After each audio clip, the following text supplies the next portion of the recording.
operate drones and the like, and we also have aspects of security. I've just read the news on, of course, now they have appeared, but of course, these three, the Kitengela three for that matter, were missing, and we've had other cases of extrajudicial killings happening, which was a promise under the security clause that would not be, a factor when it was, of course, written and signed in this youth charter. So all that mentioned, and it's long, the charter, Angel and Nora, it's quite the package. What are your thoughts on all this when you hear all these things, the charter? Remy, I think that the Kenya Kwanza government has lost it completely, because if I was to gauge it by how it has rolled out issues or aspects that touch on the youth, the first agency I would want to see the president working with is the Kenya National Youth Council. The Kenya National Youth Council exists within the structures of government, and it receives money from the exchequer, and it is set to roll out programs for young people across the country. But the National Youth Council has been set aside by the whole government. I have seen the National Youth Council struggle just to work with other government agencies within government. You can see when I talk about the Kenya National Youth Council, which is supposed to work with agencies like the National Youth Service, with agencies like NACADA, with agencies that really work on touching on issues to do with young people across the country, but they do not seem to streamline all these issues so that they can be able to target young people better. Everyone in government is trying to do their own thing, trying to outshine the other agency, which should not be the case. The government here is supposed to deliver services to young people. It's not about outshining on who does better or who delivers better services than the other. They're supposed to collaborate and work together. But even in the youth charter, the National Youth Council is not even mentioned more than once. And there there's a problem. And the National Youth Council has issues to do with its election. The Kenya National Youth Council has not had an election since 2019. And there has to be an election every other 2 years as stipulated in the Kenya National Youth Council's constitution. And that has not been adhered to, largely because of our parliament, which has let us down in terms of allocating the rightful resources that are needed to conduct these elections across the country. And that we have missing voices of young people within government, then that tells you that the voices of young people are nowhere to be placed, they're nowhere to be heard. And what William Ruto does in his grand scheme of things is to silence everybody who tries to speak against him, speaks to him, or even tries to have a conversation with him. It is now just through Gen Z's protests where we've had our peers getting shot and killed just because they want to be listened to. He has silenced political parties, where parties are supposed to be the agencies where the citizens should voice out their issues. He has silenced the civil society. These are the agencies where citizens should come out and do alternative things from government. He does this even to the media, that is the fourth estate. That is the agency, those are the agencies that can really go into supporting him. But he has gone into chest thumping. I'm not surprised when people like Msengeli are ignoring court orders, because that is what the commander-in-chief is doing. I see. Right. One of the aspects of this is that we're looking at a robust research that was done to cater, Nora, for what the youth need and want. If you look at everything that is inside this charter that was signed, is a research that was done. Even the interviews that were conducted, before the elections were done, and then President William Ruto was elected, was said to have come from the youth themselves. Yeah, and this person who was doing this particular interview is also a young person. Right? So when you have all these aspects coming, and what she's saying, of course, that we don't have enough youth representation, or even if they're there, they don't seem to be able to implement or, find a way of doing whatever it is in the charter. What are your thoughts on the same? Basically, the youth charter is very comprehensive and elaborate. Whoever who came up with all the drafters of the document were very intentional with what their aspirations were for the people of Kenya in general and for the youth. They were actually kind of responding to the interests and needs of the youth in general, who make up actually 75% of the population. And of course, looking at the bottom-up economic model, we see that the main goal was to be able to uplift the youth by invigorating the economy, creating jobs, and of course, fixing and reducing inequalities that we see across board. But of course, you realize that sometimes manifestos are not the realities on the ground. and that sometimes these manifestos are just grand plans and desires. And therefore, for us to be able to achieve the best out of this manifesto is to be able to strike a balance between these ideas and knowledge and grand plans, and of course with the realities on the ground. Because at the end of the day, policy implementation is different from what you're articulating on paper. And therefore, to be able to get, you know, of hold on what exactly is happening is to be able to bring together all sectors and have a conversation. But this seems not to be working across board in all agencies in government.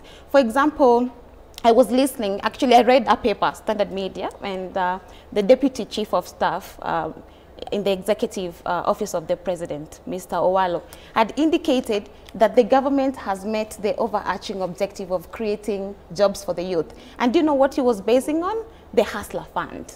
And that they have pumped 54.9 billion Kenyan shillings to the Hustler Fund, and therefore they think that that can actually invigorate the MSMEs to be able to create jobs and revamp the economy. But at the end of the day, Remy, do you realize that most of these monies have gone to waste? And some of it was actually a conduit of corruption.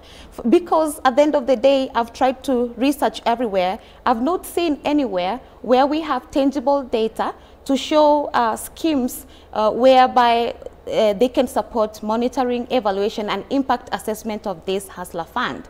And also, there's a lot of youth initiatives pumping money to different sectors of the economy. We have things like Uwezo Fund, we have, you know, AGPO, Access to Government Procurement Opportunities, GAF, National Government Affirmative Action Fund.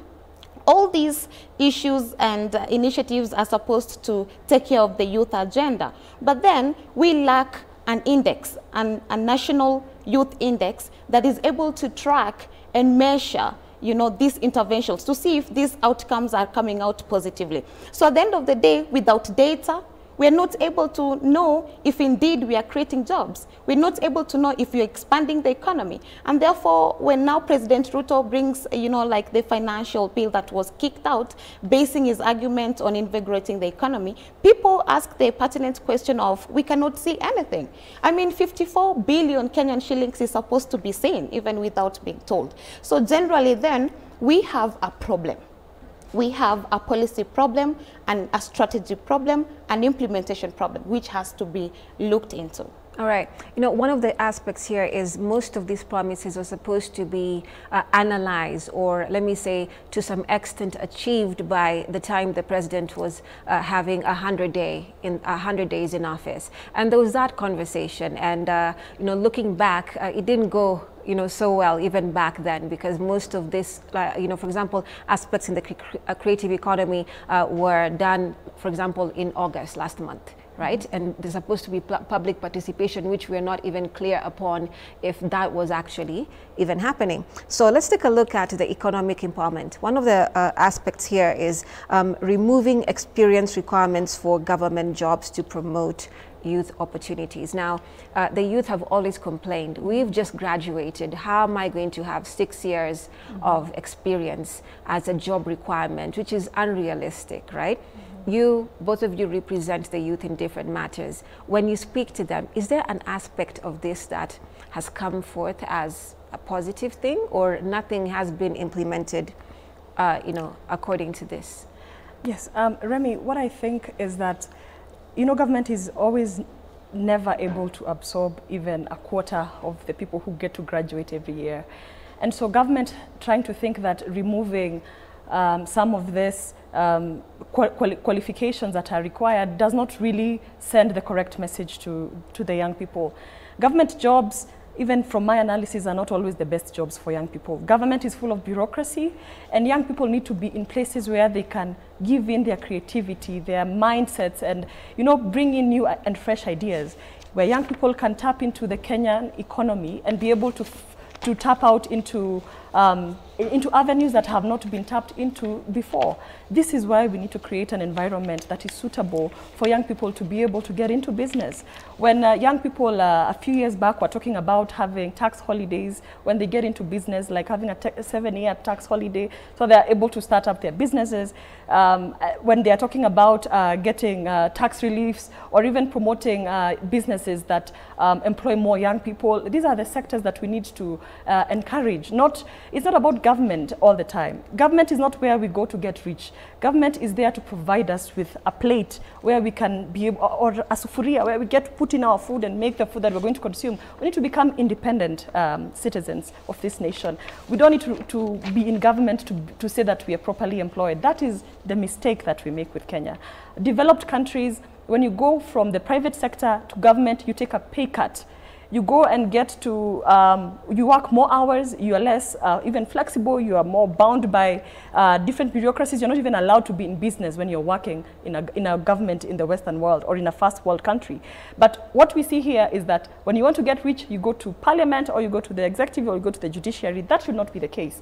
We need the private sector to be boosted enough to be able to create more opportunities for young people. We need investors to get the confidence to come into the country and be able to invest in our country. When investors outside our borders are complaining that they are getting asked for too many kickbacks for them to be able to set up industries here in this country, when there are too many regulations for them to be able to set foot in this country.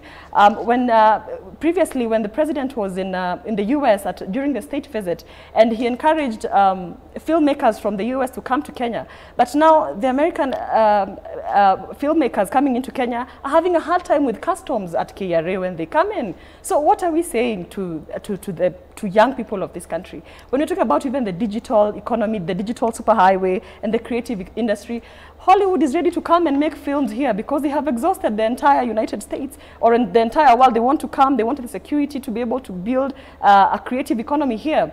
But what is stopping them? Customs at KRA. What are we saying to the young people of this country? We don't necessarily have to work in government. Government is not, we are vouching for government because government is the pinnacle. I mean, everything rises and falls on leadership, but that is not the thing that should be giving us headache as the youth of Kenya. What should be giving me headache is that I get my license in 24 hours, that I get my ID in 24 hours, that I get a tax certificate when I need it. Government has no business being in business. And what I ask in government is that they need to stay away from everything that we do. They need to stay away. When we're talking about abductions, when we talk about personality politics, when we talk about state capture, government has no business being around our lives. Their business is to ensure that there's national security, that we're able to get the documents we need on time, and that when I want to open my business, even 24 hours, I can do that. It's not about getting to go and working in government, no. Right. To top up. Right, okay. Now that you spoke about creating more opportunities for the youth, both in government and in the private sector, I would like to comment actually in the areas of agriculture and manufacturing. You realize that in order to create jobs in the agricultural sector, the government has tried to subsidize fertilizer and create aggregation centers for produce. And they're very okay that that is the solution to creating job opportunities for the youth. But do they also realize that the average farmer is actually 60 years old? What is the government doing to appeal to the youth in terms of farming? What can they do? Actually, one of the things I've seen in the charter is that they promised to make agriculture a very personable, attractive thing that the young people can do. What do you feel about that? Do you feel like they've done that in any way? Not at all, and because otherwise, currently we actually rely on what I call Mesopotamia skills in farming methods. We have not even been able to mechanize our agriculture. We cannot even be able to, put up even small-time irrigation schemes so that we do not rely on rain-fed agriculture. Because at the end of the day, for us to be able to have benefits from agriculture, we have to look at a framework that integrates so many components, like mechanization to kind of reduce labor intensity, irrigation schemes to be able to not rely on rain-fed agriculture, and also other incentives like access to credit facilities, because we need so many you know, technology to be able to move agriculture forward, like smart agriculture. Right now, we do not have to wait for drought to come or rain to come so that we can, you know, till our farms. We can use artificial intelligence to look at patterns, to look at trends, so that we are able to know what exactly is needed. We can even do soil evaluation through artificial intelligence methods. So at the end of the day, for us to be able to appeal to the youth in the agricultural sector, we have to be very intentional. And I've seen that there's so many busybody agencies in the agricultural sector. I saw there's the Agriculture Farmers, you know, Association, there's the fund, the AFC, there's the Kenya Seed Company, there's Curry for research, there's KFIS, the seed company. I mean, what are these agencies doing if they're not trying to revolutionize agriculture? And last I checked, agriculture was actually devolved. Right. What are the counties doing to make sure that the youth in different backgrounds in the grassroots take up agriculture as a form of employment to create more job opportunities? So I think we miss a point when it comes to agriculture. We still rely on agrarian technologies, which are not going to appeal to the youth. Dr. Dosibori, what do you expect when the symbol of national unity is a wheelbarrow? But also, that noted, you know, both of you are saying is the creative aspect of the times we are in, the kind of young people we have right now, and how the world is generally moving, which is what, let me just say, they had tried to capture in this charter. With the aspect of digital economy and creative economy, and they're highlighting all those things, you know, from equipment, you know, to how much they cost, you know, all those things basically being waived, or just you know, easing the process of those things, you know, coming into the country and exchanging of talent and the like.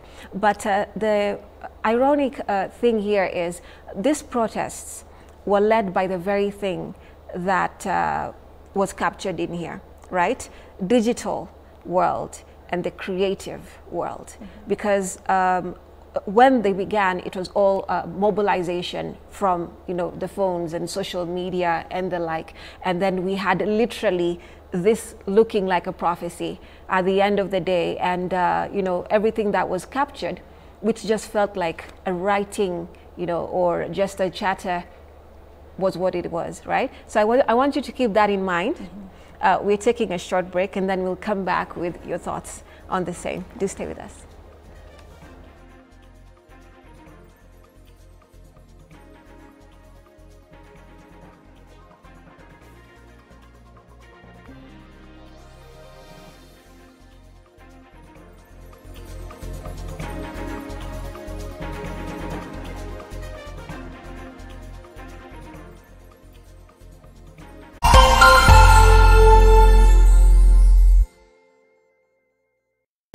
Have you watched K24? We would love to hear from you. Send us your feedback on what you like and what you don't like and why. You can use